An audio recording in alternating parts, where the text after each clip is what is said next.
I'm Natalie Rivers, 32 years old, living in Denver, Colorado.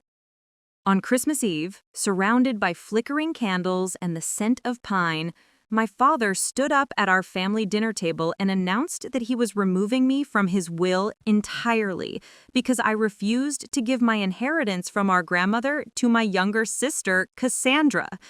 His voice cut through the holiday music like a blade. Her triumphant smile burned into my memory, and the crystal glasses trembled as the very foundation of our family cracked apart. Before we continue, shout out your location in the comments. If this story moved you, hit subscribe. Our community is growing, and tomorrow's story is one you won't want to miss. That night, I realized my father was willing to destroy me to protect my sister's lies. If it were you, would you sacrifice your future to keep the peace? Or would you stand your ground even if it meant losing everything you thought you had? Stay with me, because when the truth finally surfaced, it revealed a conspiracy that had been 20 years in the making. The mahogany dining room felt smaller than usual, despite accommodating 12 family members around the antique table that had belonged to our family for generations. Red velvet curtains framed the snow-covered windows, and the grandfather clock in the corner ticked steadily, marking what would become the last normal moment of my life. I had driven 3 hours from my apartment in Denver through a blizzard, my Honda Civic struggling against the wind, because Christmas at the Thornfield Estate in Aspen had always been sacred. My grandmother, Evelyn Rivers, had passed away 6 months earlier, leaving me her art collection worth approximately $750,000. The paintings had been her passion, collected over decades of traveling through Europe as a young woman. She had specifically chosen me as the inheritor because I was the only family member who shared her love of art history. I had spent countless afternoons in her sunroom listening to stories about each piece while sipping Earl Grey tea from her delicate china cups. But tonight, as I carved the honey-glazed ham and passed around my homemade cranberry sauce, I noticed the tension crackling beneath the surface. My father, Judge Harrison Rivers, kept clearing his throat and adjusting his tie. My stepmother, Delphine, fidgeted with her pearl necklace, and Cassandra, my 28-year-old half-sister, sat with an unusual smugness that made my stomach churn. Cassandra had always been the golden child. While I worked nights at a coffee shop to pay for my art history degree at the University of Colorado, she received a monthly allowance that covered her rent, car payments, and shopping sprees. When I graduated summa cum laude and landed a position as assistant curator at the Denver Art Museum, the family celebration lasted exactly one dinner. When Cassandra dropped out of her 3rd college program, claiming she needed to find herself, my father bought her a condo in Vail as a graduation gift anyway. The pattern had been set early. I was 7 when Cassandra was born, and I watched my place in the family hierarchy shift overnight. My father's attention, once focused on bedtime stories and weekend fishing trips, redirected entirely to the crying infant who demanded constant care. My mother, overwhelmed by postpartum depression, retreated into herself. When my parents divorced 2 years later, I became invisible in the chaos of custody battles and remarriage. By the time I was 10, my father had married Delphine, Cassandra's mother, and moved into the Thornfield Estate. I spent weekends in a house that never felt like home, watching Cassandra receive the kind of patient attention I remembered from my early childhood. When she struggled with reading, my father hired expensive tutors. When I asked for help with my science project, he was too busy reviewing court cases. Now, sitting in that same dining room 22 years later, I felt the familiar ache of being an outsider in my own family. But tonight was different. Tonight, they had a plan. "Natalie," my father began, setting down his wine glass with deliberate precision. His voice carried the same authoritarian tone he used in his courtroom. "We need to discuss your grandmother's inheritance." The conversations around the table died instantly. My Uncle Robert stopped mid-sentence in his story about his golf tournament. My cousin Jennifer looked up from her phone. Even the children seemed to sense the shift in atmosphere. "What about it?" I asked, though my voice came out smaller than I intended. Cassandra leaned forward, her blonde hair catching the candlelight. She wore a cream-colored cashmere sweater that probably cost more than my monthly rent. "Well, it's just that some of us think the money could be put to better use." Better use? My heart began to race. Better use? My father's jaw tightened. "Your sister has been struggling financially. The art gallery she's trying to open needs capital. Grandma Evelyn would have wanted the money to help family, not sit in some museum storage room." The words hit me like a physical blow. The paintings aren't going to storage, they're going to be displayed. Grandma specifically wanted them to be seen and appreciated. By strangers. Delphine interjected, her voice syrupy sweet but laced with venom. "When your own sister needs help building her dreams." I looked around the table at faces that had once been familiar and welcoming. My Uncle Robert avoided my gaze. My Aunt Patricia studied her plate. The cousins who had played with me as children now looked at me as if I were being unreasonable. Cassandra has never shown any interest in art. She's never even visited a museum voluntarily. "That's not the point," my father snapped. "The point is family loyalty. The point is doing what's right." "What's right?" I stood up, my chair scraping against the hardwood floor. "Grandma Evelyn chose me for a reason. She wrote it in her will. She wanted someone who would honor her collection." Cassandra's eyes filled with crocodile tears. "I can't believe you're being so selfish after everything this family has done for you." "Everything this family has done for me?" The words escaped before I could stop them. Like forgetting my birthday 3 years in a row? Like not attending my college graduation because you had a dance recital? Like never asking about my job or my life unless you need something? The silence that followed was deafening. The grandfather clock seemed to tick louder, marking each second of stunned quiet. My father's face turned red, his judicial composure cracking. "How dare you speak that way in this house, after we raised you, fed you, gave you a roof over your head?" "You're my father," I whispered. "You were supposed to do those things." He stood slowly, his full height imposing in the formal dining room. "If you can't respect this family's decisions, if you can't put your sister's needs above your own greed, then you're not the daughter I thought I raised." The words hung in the air like smoke from the dying candles. Around the table, my relatives sat frozen, unwilling to intervene but unable to look away. "What are you saying?" I asked, though I already knew. "I'm saying that if you don't sign those paintings over to Cassandra, you're no longer welcome in this house, and you're no longer my heir." The room spun slightly. 25 years of struggling for his approval, of trying to earn my place in this family. And it had come down to this moment? Choose Cassandra or lose everything? I looked at my sister, expecting to see some sign of shock or protest at my father's ultimatum. Instead, I saw satisfaction. This hadn't been a spontaneous outburst. This had been planned. "Fine," I said, my voice steady, despite the earthquake happening inside my chest. "Then I guess I know where I stand." I walked to the coat closet, my hands trembling as I pulled on my winter jacket. Behind me, I could hear Delphine's dramatic sobs, my father's angry muttering, and underneath it all, Cassandra's voice, sweet as honey. "She'll come around, she always does." But as I stepped out into the Colorado mountain air, snow stinging my face and wind cutting through my coat, I knew something fundamentally changed. For the first time in my life, I wasn't going to come around. I wasn't going to apologize for existing, for achieving, for being chosen. The drive back to Denver through the blizzard gave me 3 hours to think.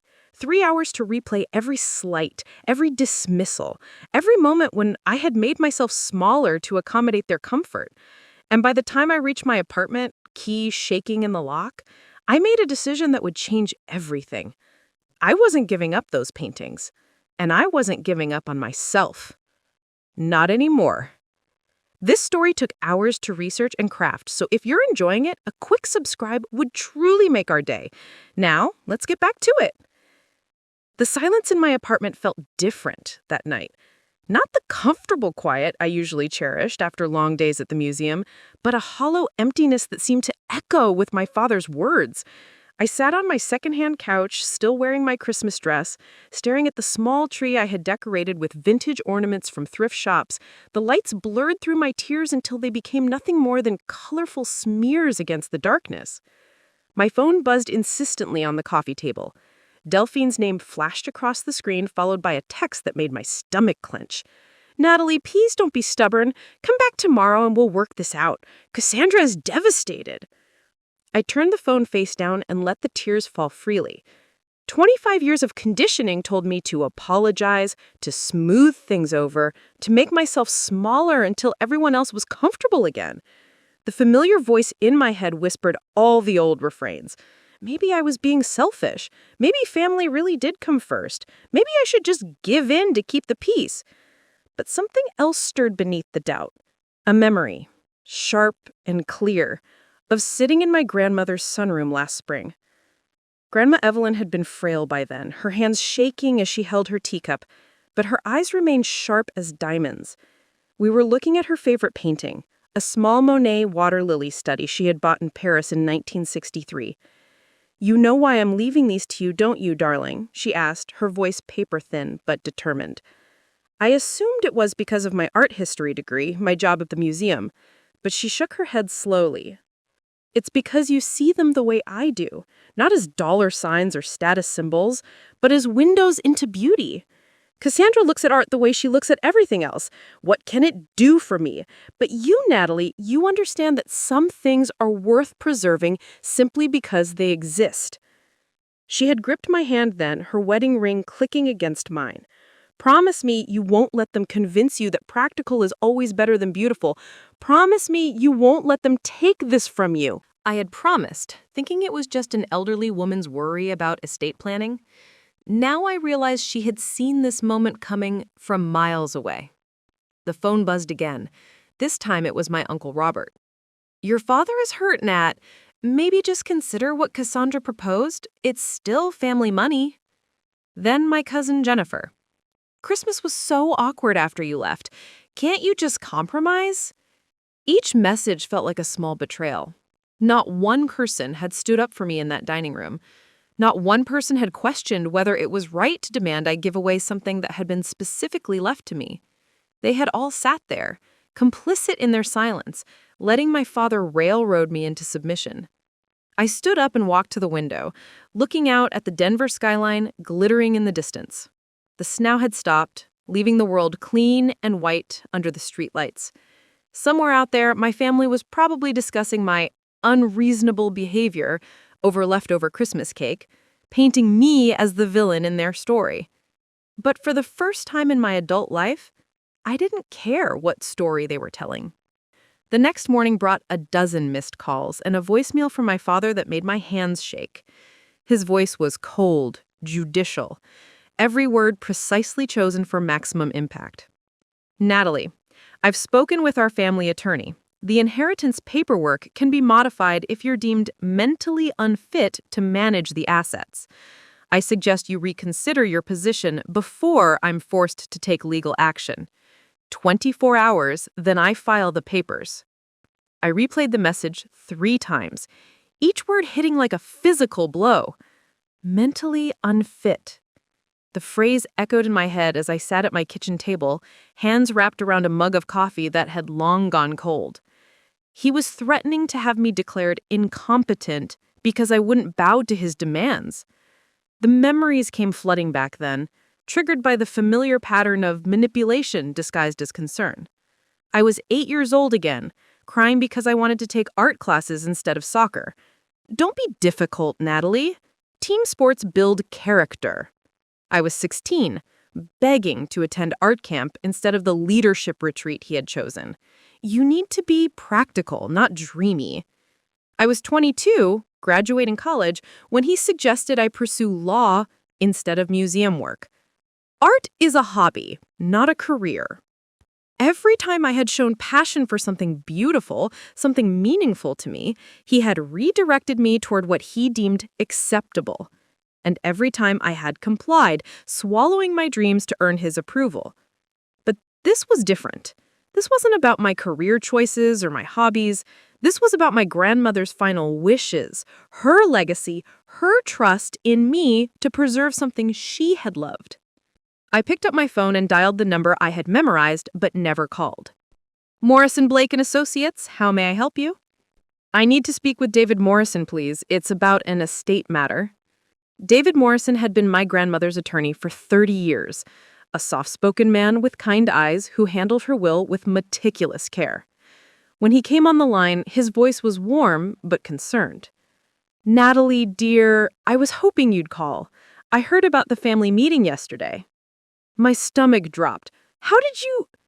Your father called this morning, asking about procedures for challenging mental competency in inheritance cases.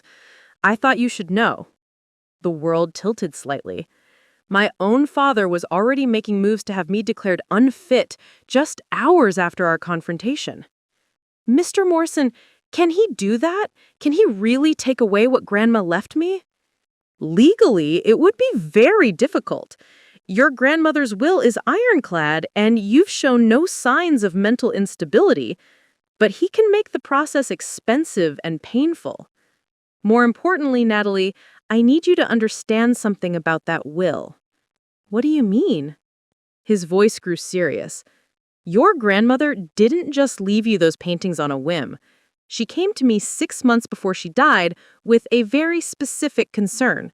She had discovered that Cassandra had been asking her for money repeatedly, claiming various emergencies and business opportunities.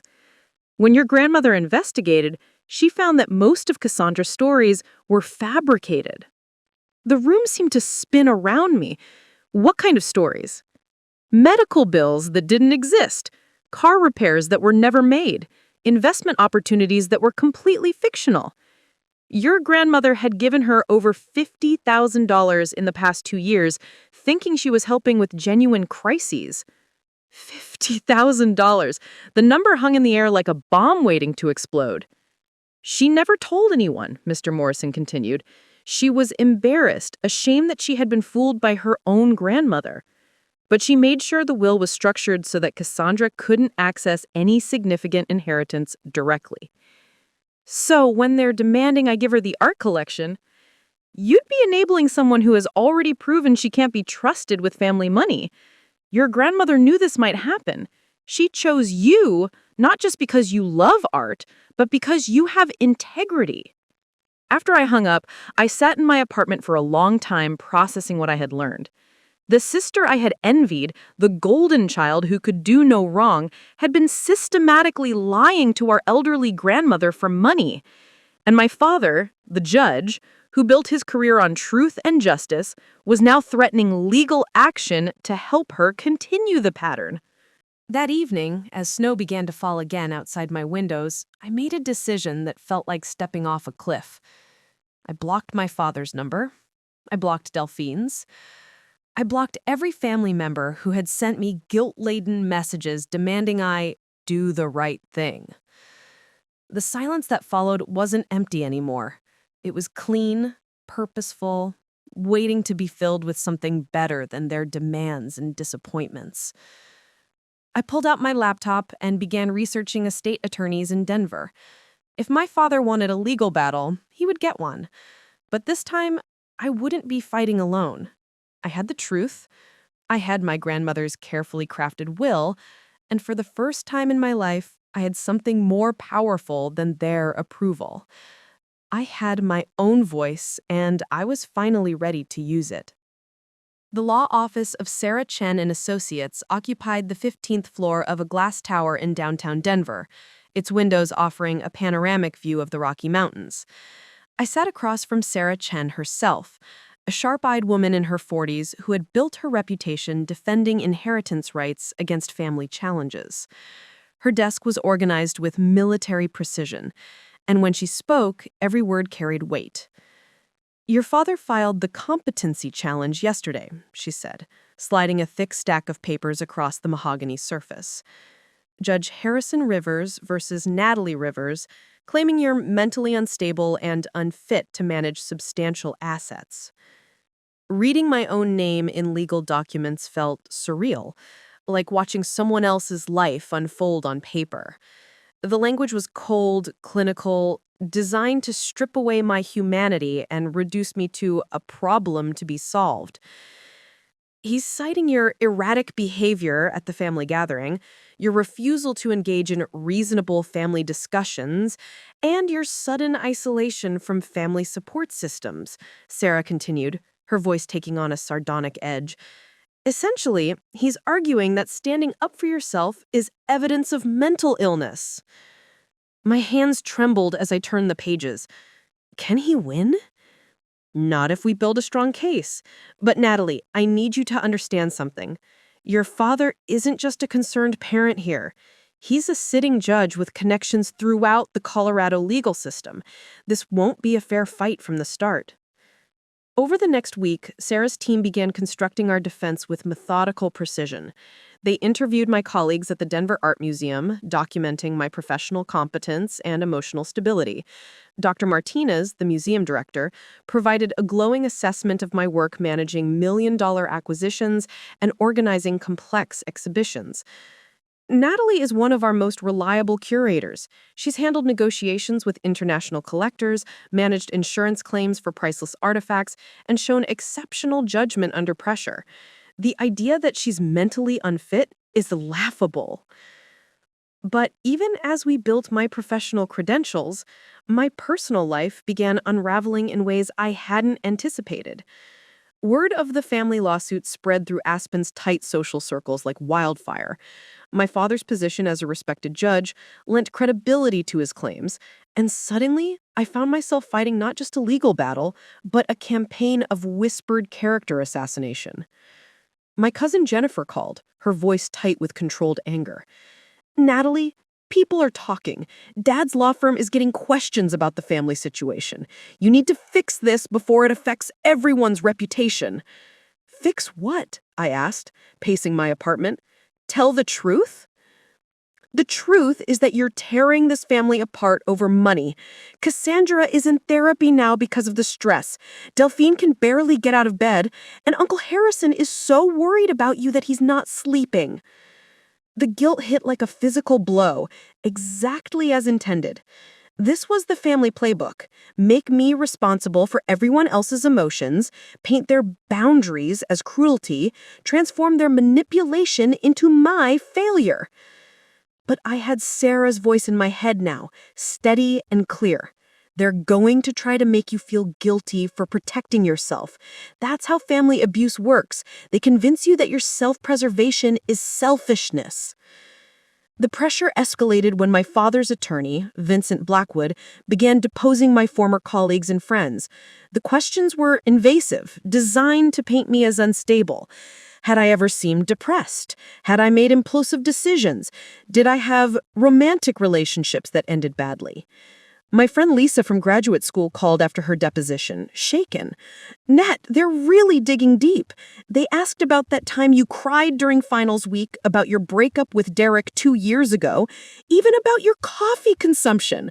They're trying to make normal human emotions sound like mental illness. The most disturbing development came when Sarah discovered that Cassandra had been working behind the scenes to support the competency challenge. Bank records revealed that she had hired a private investigator to dig into my personal life, looking for ammunition. She's been monitoring your social media, documenting your activities, even following you, Sarah reported during one of our meetings. We found evidence that she hired someone to photograph you at a gallery opening last month, trying to catch you appearing unstable in public. But Cassandra's efforts backfired spectacularly when Sarah's team uncovered the full extent of her financial deception. The private investigator she hired was expensive, suspiciously so for someone claiming financial hardship. When Sarah traced the payments, she discovered that Cassandra had been funding her legal efforts with money borrowed against credit cards in Delphine's name. Your stepmother doesn't even know, Sarah explained, spreading out financial statements across her desk. Cassandra opened 3 credit cards using Delphine's information and has racked up over $30,000 in debt. The investigator fees, attorney consultations, even the therapy she's supposedly attending, all charged to cards that Delphine will eventually be held responsible for. The pattern was becoming clear. Cassandra didn't just want my inheritance. She was actively stealing from family members while playing the victim. The art gallery she claimed she needed funding for didn't exist. Sarah's research revealed no business licenses, no lease agreements, no legitimate business plan of any kind. It gets worse, Sarah continued. We found communications between Cassandra and a man named Trevor Walsh. He's been convicted twice for investment fraud, specifically targeting family inheritance situations. They've been planning this for months. She handed me printed emails that made my blood run cold. Cassandra and Trevor had been discussing strategies to break down her resistance, including suggestions to isolate her from outside support and increase emotional pressure until she cracks. One email from Trevor was particularly chilling. Family guilt is the most powerful weapon. Make her think she's destroying everyone she loves. Keep pushing the mental health angle. Judges love that narrative. The realization hit me like ice water. This wasn't just family drama or sibling rivalry. This was a calculated con game, and I was the target. Meanwhile, the legal pressure continued mounting. My father filed additional motions claiming I was paranoid and delusional for hiring attorneys and investigators. The irony was stunning. Seeking legal representation to defend myself was being used as evidence of mental instability. The breaking point came when I discovered they had contacted my workplace. Vincent Blackwood had sent a formal inquiry to the museum's board of directors, suggesting that my mental health crisis might affect my ability to handle valuable artifacts safely. Dr. Martinez called me into his office, his usually warm demeanor strained with concern. Natalie, I need you to know that the board supports you completely, but this inquiry has raised questions about whether the museum should be involved in your family's legal dispute. Are you firing me?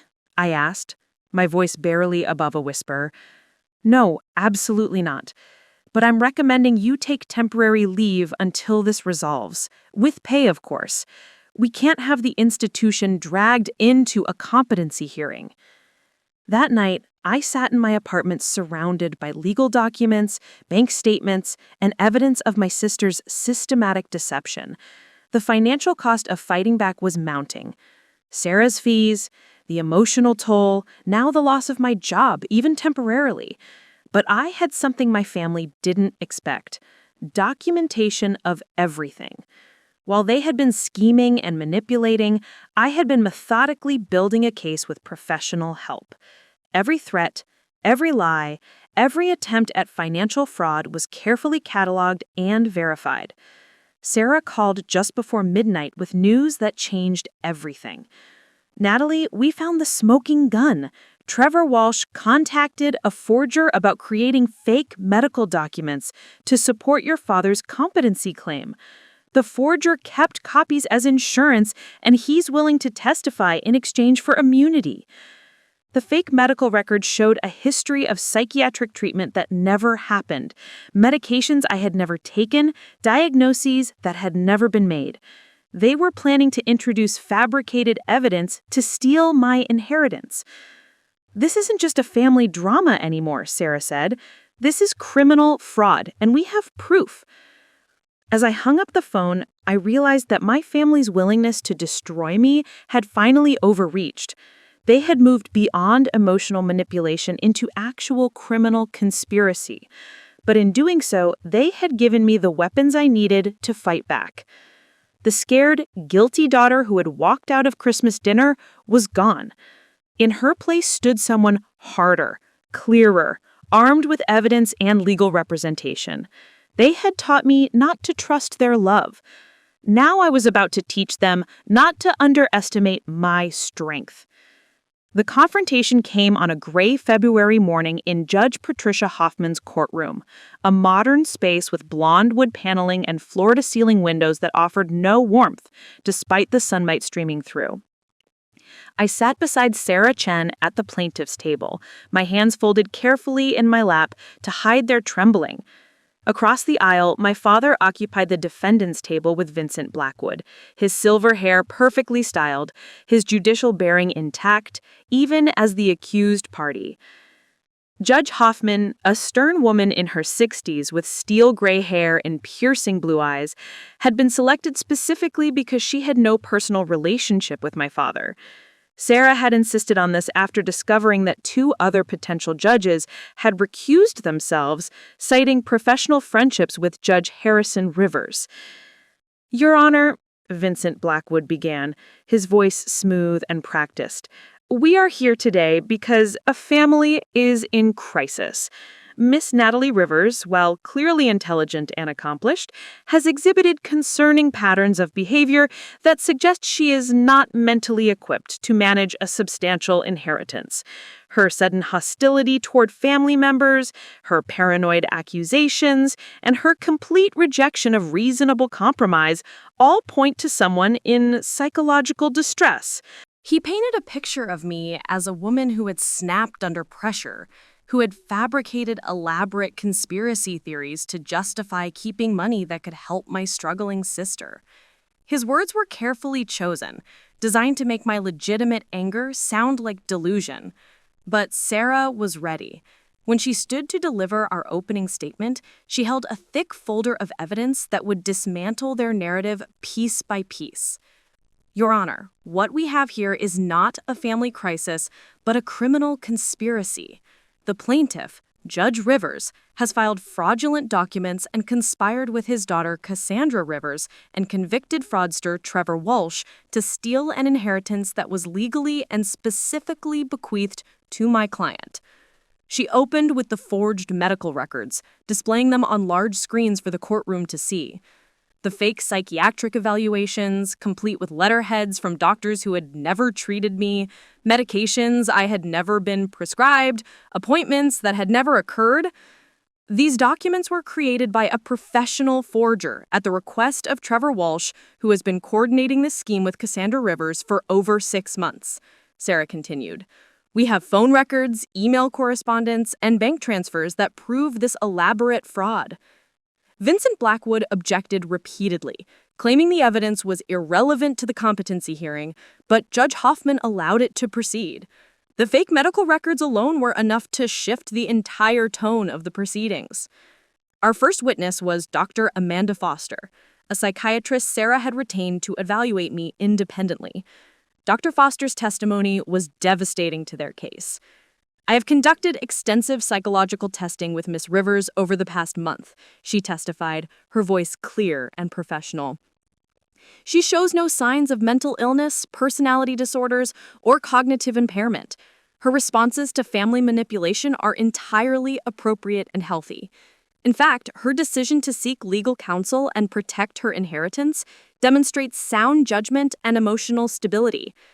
When Vincent cross-examined Dr. Foster, trying to suggest that my paranoid accusations about family conspiracy proved mental instability, she shut him down firmly. "Mr. Blackwood, paranoia involves irrational fears based on delusion. Miss Rivers' concerns about her family's behavior have proven to be not only rational, but understated. The evidence of actual conspiracy makes her previous caution appear remarkably insightful." Next, Sarah called Trevor Walsh to the stand. The man who shuffled forward looked nothing like the smooth criminal mastermind I had imagined. He was thin, nervous, wearing an ill-fitting suit that made him look like a used car salesman. But his testimony was explosive. "Cassandra Rivers contacted me in September. She knew about my background in inheritance disputes and wanted advice on how to get her sister to give up money that was left to her. Sarah led him through months of planning sessions, recorded phone calls where Cassandra described me as weak and easy to manipulate, and detailed strategies for psychological pressure designed to break down my resistance. She said her father was a judge and could make legal problems for her sister if necessary. The plan was to make Natalie think she was going crazy, isolated from family, and that signing over the inheritance was the only way to fix things. When Sarah asked about the forged medical records, Trevor's voice grew even quieter. That was Cassandra's idea. She said her father needed official documentation to make the competency claim stick. She paid me $5,000 to arrange the forgeries. Vincent's cross-examination was brutal, attacking Trevor's credibility as a convicted criminal, but the damage was done. Every detail of his testimony was corroborated by phone records, email correspondence, and bank transfers that Sarah's team had meticulously documented. The most dramatic moment came when Sarah called Delphine Rivers to the stand. My stepmother appeared fragile and confused, clearly unaware of how deeply she had been betrayed by her own daughter. "Mrs. Rivers, are you aware that your daughter Cassandra has opened credit cards in your name without your knowledge?" Sarah asked gently. Delphine's face went white. "What? No, that's impossible. Cassandra would never." Sarah handed her a stack of credit card statements showing over $30,000 in charges for legal fees, private investigators, and payments to Trevor Walsh. Delphine's hands shook as she read through the documents. "This can't be real," she whispered. "She told me she was using her savings to help with the family situation." "Mrs. Rivers, these charges were made using credit cards opened with your social security number and personal information. The billing address is your home in Aspen. Are you prepared to press fraud charges against your daughter?" The courtroom was dead silent as Delphine broke down completely, sobbing into her hands as the full extent of Cassandra's betrayal became clear. Even Vincent Blackwood looked shaken, clearly unprepared for this revelation. But the most devastating testimony came from my father himself. When Sarah called Judge Harrison Rivers to the stand, his usual confidence had evaporated. Under oath, faced with irrefutable evidence of his involvement in the conspiracy, his carefully constructed facade began to crumble. "Judge Rivers, did you knowingly submit fraudulent medical records to support your competency claim?" My father's jaw tightened. "I relied on documentation provided by my attorney. But you never verified these records with the doctors allegedly involved. You never checked whether your daughter had actually been treated by these physicians. I trusted the information I was given." Sarah's voice grew harder. "Judge Rivers, you've spent 30 years on the bench. Are you telling this court that you don't know the difference between authentic medical records and obvious forgeries?" The silence stretched on for nearly a minute before my father answered. "I wanted to believe my daughter was getting the help she needed." "Which daughter, Judge Rivers? The one you were trying to have declared mentally incompetent? Or the one who was defrauding your wife and conspiring with known criminals?" Vincent objected, but the damage was irreversible. My father, the respected jurist who would build his career on truth and justice, had knowingly submitted false evidence to steal from his own daughter. When Cassandra finally took the stand in her own defense, she was a shadow of the confident woman who had smirked at me across the Christmas dinner table. Her voice was shaky, her answers evasive, and when confronted with the evidence of her fraud and conspiracy, she broke down completely. "I just needed help," she sobbed. "Natalie has always had everything easy. She got the good grades, the college scholarship, the museum job. When Grandma died and left her all that money, it felt so unfair. I thought if I could just get some of it, I could finally build something of my own." "So you decided to steal it?" Sarah asked. "It wasn't stealing. We're family. She should have shared it willingly." "By hiring a convicted criminal to forge medical records and have your sister declared mentally incompetent?" Cassandra had no answer for that. Judge Hoffman's ruling was swift and unequivocal. She dismissed the competency challenge with prejudice, meaning it could never be filed again. She ordered my father to pay all my legal fees and court costs. Most importantly, she referred the case to the district attorney's office for criminal prosecution. "This court has rarely seen such a brazen attempt to abuse the legal system for personal gain," Judge Hoffman stated. "Judge Rivers, your behavior is a disgrace to the judicial profession. Miss Cassandra Rivers, your actions constitute multiple felonies. And Mr. Walsh, your violation of parole terms will be reported immediately." As the gavel came down, I felt a complex mixture of relief and grief. I had won, but the victory felt hollow. The family I had tried so hard to belong to had revealed themselves to be strangers willing to destroy me for money. My father wouldn't meet my eyes as he left the courtroom. Cassandra was led away in handcuffs after Judge Hoffman denied bail, citing her as a flight risk. Delphine approached me hesitantly, tears streaming down her face. "Natalie, I'm so sorry. I had no idea what she was doing. I never wanted any of this." I looked at the woman who had helped raise me, who had stood silently while my father dismantled my childhood, who had never once defended me when Cassandra was clearly in the wrong. "I know you didn't, Delphine, but you never wanted to know either." Walking out of that courthouse into the crisp February air, I felt lighter than I had in months. The inheritance was secure, the truth was public record, and the people who had tried to destroy me were facing the consequences of their choices. But more than that, I had discovered something about myself that no inheritance could provide. I was stronger than their manipulation, smarter than their schemes, and worthy of respect regardless of whether they chose to give it to me. The scared daughter who had begged for their approval was gone forever. In her place stood a woman who had fought for herself and won. Spring arrived in Denver with an explosion of cherry blossoms and clear mountain air that seemed to wash away the bitter taste of winter's betrayals. 3 months had passed since the courtroom victory, and my life had transformed in ways I never could have imagined. The woman who had trembled in that Christmas dining room felt like a stranger now, someone I remembered with compassion, but no longer resembled. The legal consequences for my family had been swift and severe. My father was disbarred within 6 weeks of Judge Hoffman's ruling, his 30-year judicial career ending in disgrace. The Colorado Bar Association's disciplinary board found him guilty of conduct involving dishonesty, fraud, deceit, or misrepresentation, effectively destroying his professional reputation. He moved out of the Thornfield estate, which Delphine was forced to sell to pay mounting legal bills and the fraudulent credit card debt Cassandra had accumulated.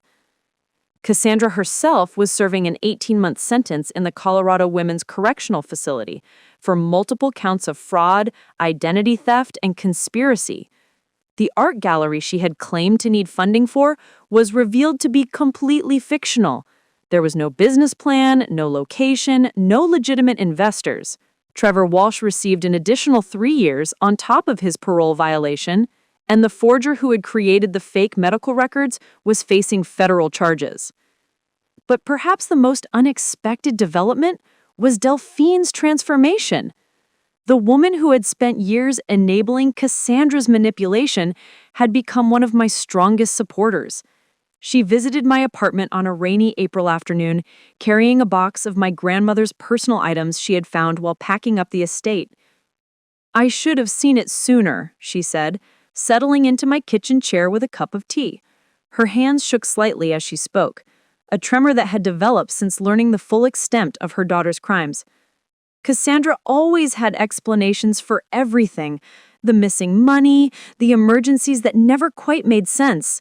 I wanted to believe her so badly that I ignored all the warning signs. Inside the box were treasures I thought I'd lost forever. My grandmother's jewelry, her collection of art books, and dozens of photographs from her travels through Europe. At the bottom, wrapped in tissue paper, was a small watercolor my grandmother had painted herself, a scene from her garden with roses climbing a white trellis. "She painted this the week before she died," Delphine explained. "She told me it was for you, but I forgot about it in all the chaos. She said you were the only one who would understand that it wasn't about the technical skill, but about capturing a moment of beauty." I held the painting up to the window, watching afternoon sunlight illuminate the delicate brushstrokes. My grandmother's hand had been unsteady by then, but the love in every mark was unmistakable. This small watercolor meant more to me than the entire art collection that had sparked the legal battle. My return to the Denver Art Museum had been triumphant. Dr. Martinez welcomed me back with genuine warmth, and my colleagues seemed to respect me even more after learning how I had stood up to family manipulation. The museum board, rather than seeing the legal battle as a liability, praised my integrity in protecting my grandmother's collection from exploitation. "You've shown exactly the kind of character we want representing this institution," Dr. Martinez told me during my first week back. "Standing up for the preservation of art against commercial exploitation is precisely what curatorship should be about." I was promoted to senior curator 6 weeks later with a substantial raise that allowed me to move into a larger apartment with mountain views and space for a proper home office. But more importantly, the promotion came with an opportunity to create a new program I had pitched, Family Legacy Preservation, designed to help donors protect their artistic bequests from family disputes. The program became my passion project. Working with estate attorneys and family counselors, we developed resources for collectors who wanted to ensure their art would be preserved and displayed, rather than sold or divided among relatives who didn't share their vision. The irony wasn't lost on me. My family's betrayal had given me expertise in exactly the kind of protection other donors needed. My first client was a widow in Boulder whose children were pressuring her to sell her late husband's photography collection. The parallels to my own situation were striking, but this time, I was the one offering guidance and support. "They keep saying I'm being sentimental, that photographs aren't real art, and I should just take the money while the market is good," she told me during our initial consultation. "Sentimentality is exactly why art matters," I replied, thinking of my grandmother's watercolor hanging in my new apartment. "Your husband spent 40 years documenting the changing landscape of Colorado. That's not just personal history, it's cultural heritage. Let's make sure it stays that way." We successfully structured her bequest to ensure the photographs would be preserved in a permanent exhibition at the Colorado History Museum, with her children receiving financial compensation but unable to override the preservation mandate. The relief in her eyes when the papers were signed reminded me why this work mattered so much. The most surprising development in my new life was the relationship that blossomed with my cousin Marcus from my father's side. He had reached out a month after the trial, expressing shock at what his uncle had done and admiration for how I had handled the situation. "I always thought Uncle Harrison was one of the good guys," he told me over coffee at a downtown Denver cafe. Finding out he was willing to destroy his own daughter for money, it's made me question everything I thought I knew about family loyalty. Marcus became a bridge to the healthier parts of my extended family. Through him, I reconnected with aunts and cousins who had been horrified by my father's actions. Family gatherings were smaller now, but they were genuine. No one walked on eggshells around golden children or enabled destructive behavior for the sake of peace. My therapeutic journey was perhaps the most important part of my healing process. Dr. Alina Rodriguez, a specialist in family trauma, helped me understand the complex dynamics that had shaped my childhood and young adulthood.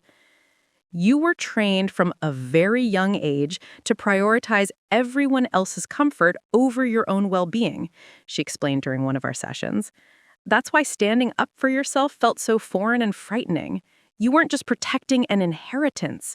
You were learning to value yourself." Through therapy, I came to understand that my father's favoritism toward Cassandra hadn't been about her inherent worth, but about his own need to feel needed. Cassandra's constant crises and demands for rescue fed his ego in ways my competence and independence never could. This realization was both painful and liberating.